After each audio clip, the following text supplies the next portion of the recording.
हर्षित landmark, सपनों का घर जैसा आप चाहते हैं हम बनाते हैं। 1, 2 एवं 3 BHK ready position flats. Call 9827321321। हम हैं सिंघानिया बिल्डकॉन।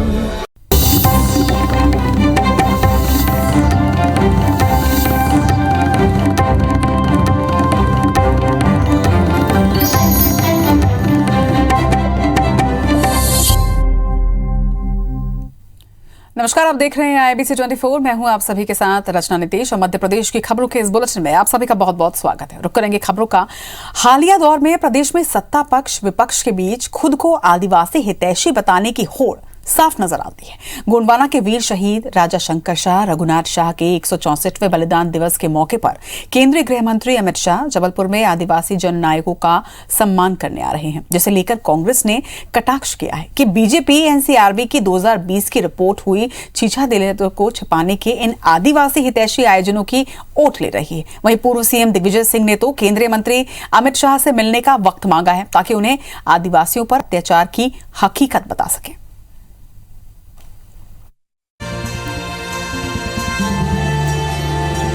मध्य प्रदेश की संस्कारधानी जबलपुर में सियासी दिग्गजों का जमावड़ा हो रहा है। मौका है गोंडवाना की वीर शहीद राजा शंकर शाह रघुनाथ शाह के 164वें बलिदान दिवस का। देश के गृह मंत्री अमित शाह बलिदान दिवस पर आयोजित कार्यक्रम में शामिल होने जबलपुर आ रहे हैं, तो कांग्रेस ने भी बलिदान दिवस पर कई कार्यक्रम तय कर लिए हैं। अमित शाह जबलपुर में आदिवासी जननायकों का सम्मान करेंगे, तो वहीं दिग्विजय सिंह और कांतिलाल भूरिया राजा शंकर शाह रघुनाथ शाह के बलिदान स्थल पहुंचेंगे। साथ ही युवा कांग्रेस विशाल रैलियां निकालेगी। दरअसल बीते कुछ दिनों से प्रदेश की सियासत में आदिवासी और आदिवासियों पर जुल्म सुर्खियों में रहे हैं। हाल ही में जारी NCRB यानी नेशनल क्राइम रिकॉर्ड ब्यूरो की 2020 की रिपोर्ट के मुताबिक ST वर्ग पर अत्याचार के मामले में मध्य प्रदेश देश में अव्वल है। 2020 में आदिवासियों पर अत्याचार के 2401 केस दर्ज हुए, जबकि 2019 में 1922 केस दर्ज हुए थे। जबकि SC वर्ग पर अत्याचार के मामले में मध्य प्रदेश देश में चौथे पायदान पर रहा।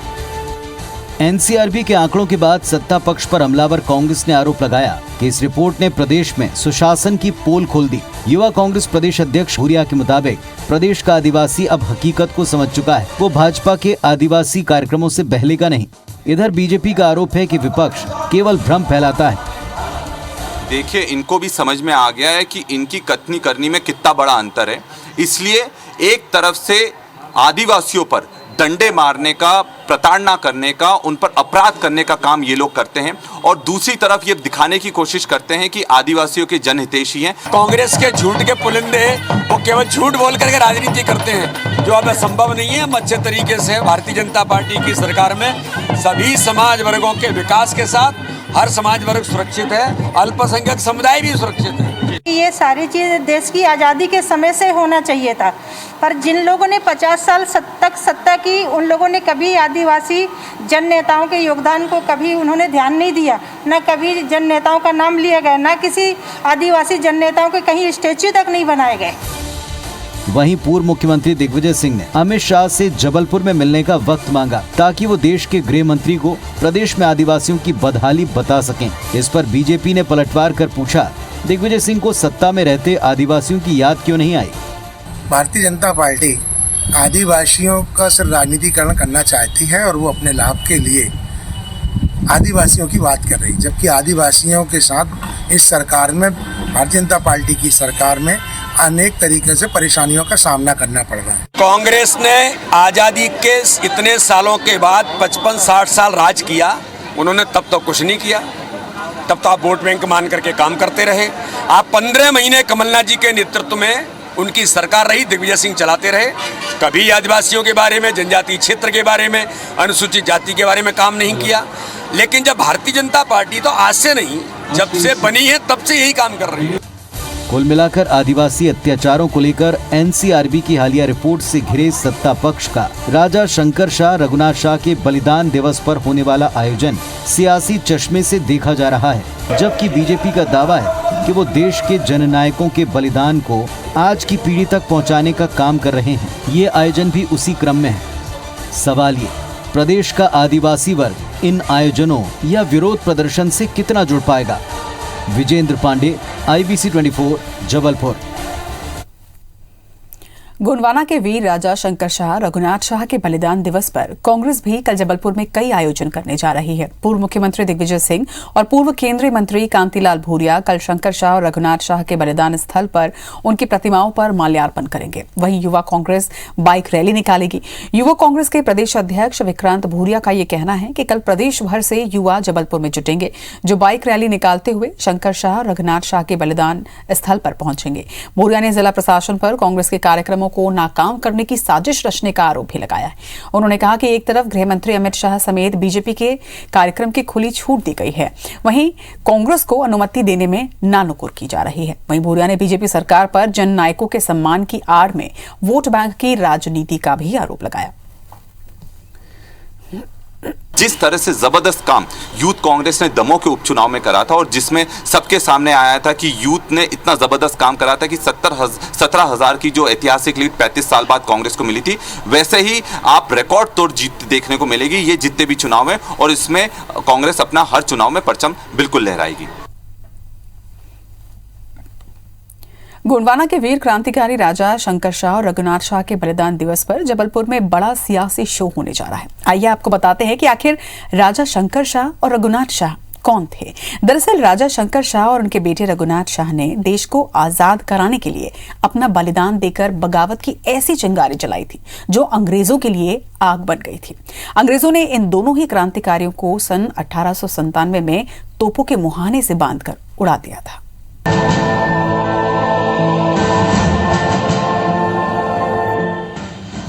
गोंडवाना वंश के दो वीर राजा शंकर शाह और उनके बेटे रघुनाथ शाह की ये कहानी 18वीं शताब्दी की है। उस समय शंकर शाह गोंडवाना के राजा थे और राजकुमार रघुनाथ शाह उनके बेटे। सन 1857 में जबलपुर में तैनात अंग्रेजों की 52वीं रेजिमेंट का कमांडर क्लार्क बहुत क्रूर था। वो जमींदारों और जनता को काफी प्रताड़ित करता था। ये देखकर गोंड राजा शंकर शाह ने उसके अत्याचारों के खिलाफ मोर्चा खोल दिया। राजा शंकर शाह और उनके राजकुमार बेटे रघुनाथ शाह दोनों अच्छे कवि थे। उन्होंने कविताओं के जरिए विद्रोह की आग पूरे राज्य में सुलगा दी। ये बात अंग्रेजों को नागवार गुजरी।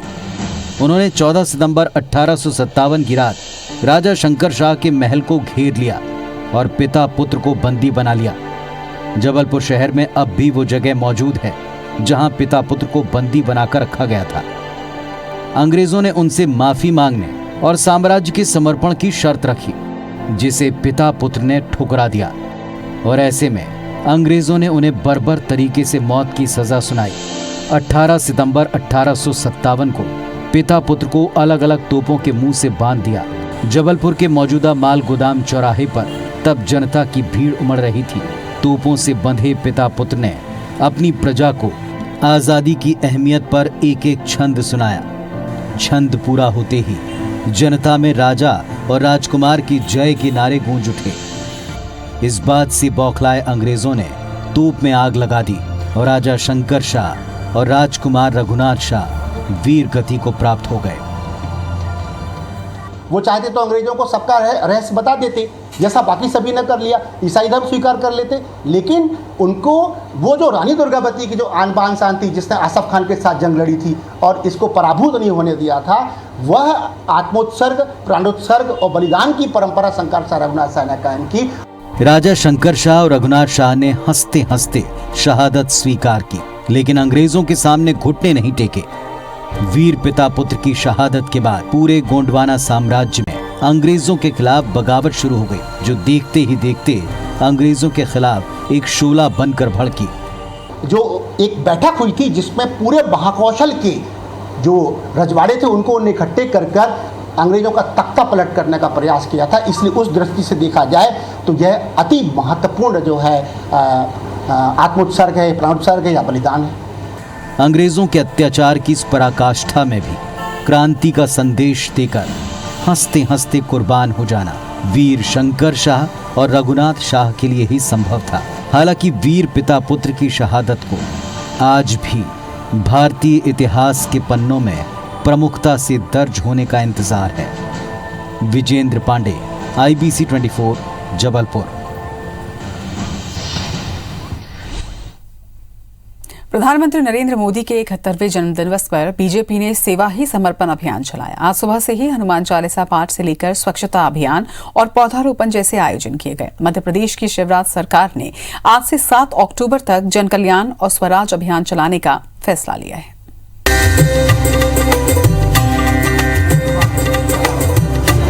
भोपाल और जबलपुर की तरह कई जगहों पर बीजेपी कार्यकर्ताओं ने हनुमान चालीसा का पाठ किया और प्रधानमंत्री मोदी की दीर्घायु और अच्छे स्वास्थ्य की कामना की। बीजेपी विधायक रामेश्वर शर्मा ने अपने घर पर 101 पुरोहितों के साथ 71 बार हनुमान चालीसा का संगीतमय पाठ किया।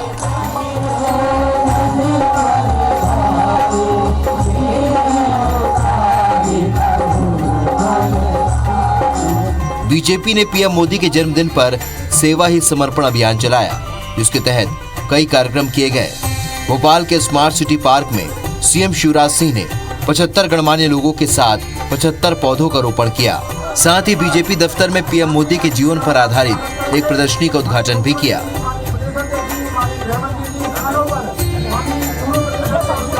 इंदौर में भी पीएम मोदी की विशाल पेंटिंग एग्जीबिशन लगाई गई।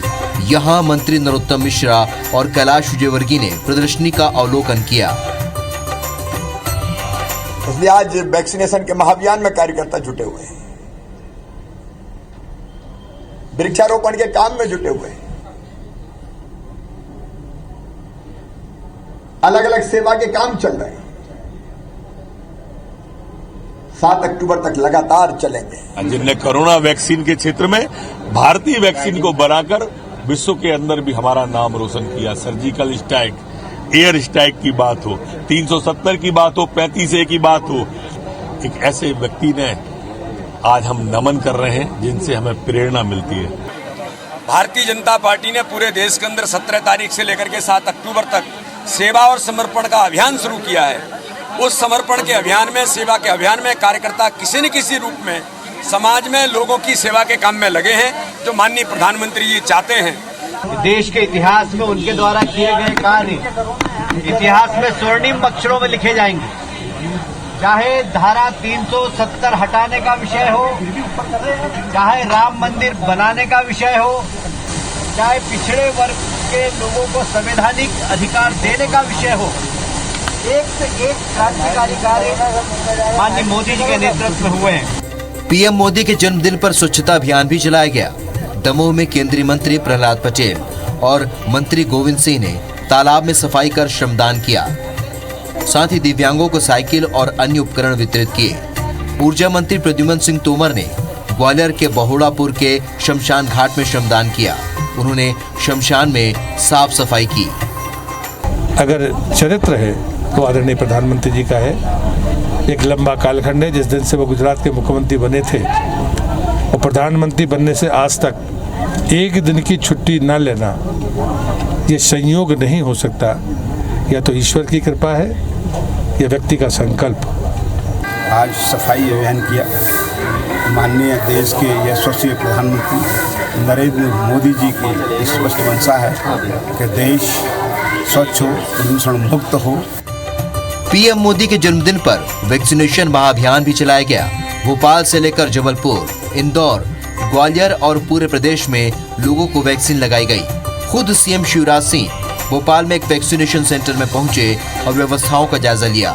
7 अक्टूबर को जनसेवक के रूप में पीएम मोदी के 20 साल पूरे हो रहे हैं। लिहाजा शिवराज सरकार 7 अक्टूबर तक जन कल्याण और स्वराज अभियान चला रही है। इसके तहत हर दिन अलग अलग कार्यक्रम आयोजित किए जाएंगे। Bureau report, IBC 24। Madhya Pradesh में 20 सितंबर से प्राथमिक स्कूल खुल रहे हैं। इसे लेकर स्कूल शिक्षा विभाग ने सभी तैयारियां पूरी कर ली हैं। स्कूल शिक्षा मंत्री इंदर सिंह परमार ने कहा है कि कोरोना अभी खत्म नहीं हुआ है। ऐसे में अभिभावकों को भी बच्चों को स्कूल भेजने में सावधानी बरतनी होगी। उनकी अनुमति से ही बच्चों को स्कूल में प्रवेश देंगे। बता दें कि मंत्री इंदर सिंह परमार शाजापुर दौरे पर थे, जहां पर उन्होंने पीएम मोदी के जन्मदिन पर आयोजित कई कार्यक्रमों में भाग लिया। उन्होंने जिला अस्पताल में नवीन ऑक्सीजन प्लांट का लोकार्पण भी किया। इसके साथ ही एक स्कूल में स्वामी विवेकानंद की मूर्ति का अनावरण और कंप्यूटर लैब का लोकार्पण किया।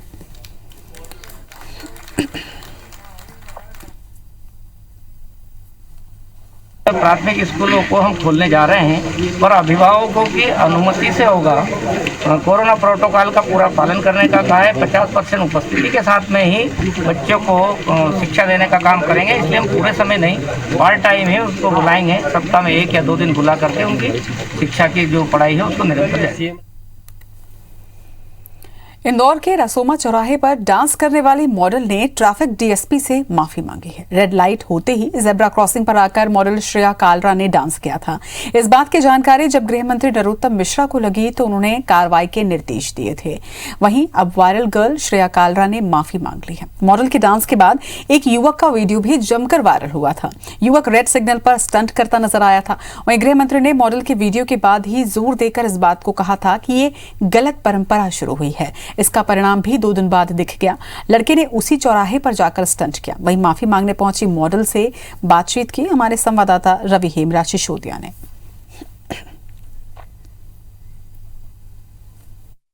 दुनिया गोल है और इस बात को साबित किया सोशल मीडिया ने, क्योंकि जिस तरीके से 2 दिन पूर्व एक फ्लैश मॉब डांस की जो घटना है इंदौर के रसोमा चौराहे पर आई। फैशन एंथुसियाज्म अगर हम बात करें तो श्रेया कालरा हैं, 2.5 लाख से ज़्यादा उनके फॉलोअर्स हैं और समय समय पर वे अपनी काफ़ी एक्टिविटीज़ जो हैं सोशल मीडिया पर शेयर करती रहती हैं। आज वे डीएसपी उमाकांत चौधरी के ऑफिस में आई हैं और उन्होंने बताया कि उन्होंने जो किया है वो किसी मैसेज के थ्रू करना चाहती थी, लेकिन उसको गलत वे में लिया गया है। लेकिन नियम कायदे जो कहते हैं वो ये जो तरीका है गलत है। श्रेया, सबसे पहले बात करेंगे, आपने जो अपना डांस किया था उसके एंडिंग में भी आपने क्या लिखा था कि प्लीज़ वियर योर मास्क। इसको लेकर किस तरीके से देखते हैं और फिलहाल अभी क्या आप आए हैं तो आपने क्या बात की है? मेरी इनसे ये बात हुई है कि मतलब मैं बस ये कहना चाहूँगी कि मैं पब्लिक न्यूसेंस फैलाने नहीं गई थी वहाँ पर, मैं अपना मैसेज देने गई थी। मैंने सोचा क्यों ना अपनी जनता को मैं मतलब जो भी ऑडियंस मुझे देखती है उनको मैं इन बारे में अवेयर करूँ कि ट्रैफिक रूल्स फॉलो करें, कोविड प्रोटोकॉल्स फॉलो करें। यहाँ पे पता है कि हर साल कितने लोगों की जानें जाती हैं एक्सीडेंट्स की वजह से या कोरोना की वजह से, कितने लोगों ने अपनों को खोया है। तो मैं सिर्फ वही अवेयरनेस फैलाना चाह रही थी। मेरा एक्शन ज़रूर गलत था, मैं नहीं चाहती कोई इससे इन्फ्लुएंस हो के ये चीज़ रिपीट करे, पर जो मेरी भावनाएं थी वो सही थी। तो अगर किसी को भी इस बात से दुख पहुंचा है तो मैं माफ़ी मांगना चाहूँगी। पर अभी मेरी डीएसपी से बात हुई कि आगे जितने भी कैंपेन्स होंगे अवेयरनेस के कि हम साथ में काम करेंगे और जितना जो भी होगा मेरे हित में मैं उनका सहयोग साथ ज़रूर दूँगी। तो ये थे हमारे साथ में फैशन एंथुसियाज्म श्रेया कालरा, जो कि 2.5 लाख से ज़्यादा इनके फॉलोअर्स जो हैं इंस्टाग्राम पर हैं। उन्होंने साफ तौर पर कहा है कि किसी को भी प्रेरित करना उनका उद्देश्य नहीं था कि यंगस्टर्स को देखें और इन स्टंट्स या डांस को जो है ट्रैफिक चौराहों पर दोहराए। हालांकि उन्होंने ये भी कहा है कि वो ट्रैफिक विभाग के साथ मिलकर लोगों को ज़्यादा से ज़्यादा जागरूक करने का प्रयास जरूर करेंगे। कैमरा पर्सन अखिलेश जायसवाल के साथ रवि हेमराज सिसोदिया, इंदौर। इसी के साथ इस बुलेटिन में फिलहाल इतना ही। अब बने रहिए IBC 24 के साथ।